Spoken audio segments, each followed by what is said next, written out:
காதலில் உடல் ஒரு பரிசு பொருள், அதை ஒருபோதும் கேட்டு பெறாதீர்கள். எல்லா காதலும் ஒரு நாள் உளரும். அந்த வெறுமையை பதற்றமின்றி எதிர்கொள்ள மனதை தொடக்கத்திலிருந்தே பழக்குங்கள். உங்கள் காதலை செல்லா காசாக்கும்படியாய் உங்கள் இணையை கவரும் நபர் சற்று தூரத்தில் தான் உலாவிக் கொண்டிருக்கிறார் என்பதை நம்புங்கள். காதலில் துரோகம் ஒரு தத்துவார்த்த நிகழ்வு. அந்த வழியில் மூழ்கி எழுந்து ஞானம் பெறுங்கள். உங்கள் காதல் இறந்த பிறகு அதை புதைப்பதா எரிப்பதா என்பதில் சச்சரவு செய்யாதீர்கள்.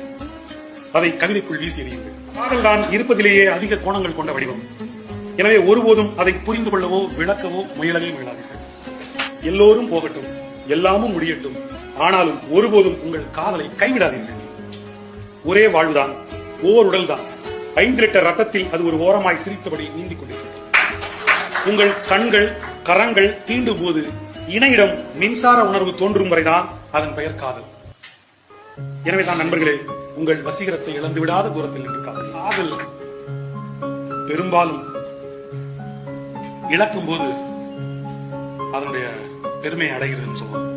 அதனால ஒரு காதலை இழப்பதற்காக வேணும் காதலியுங்கள்.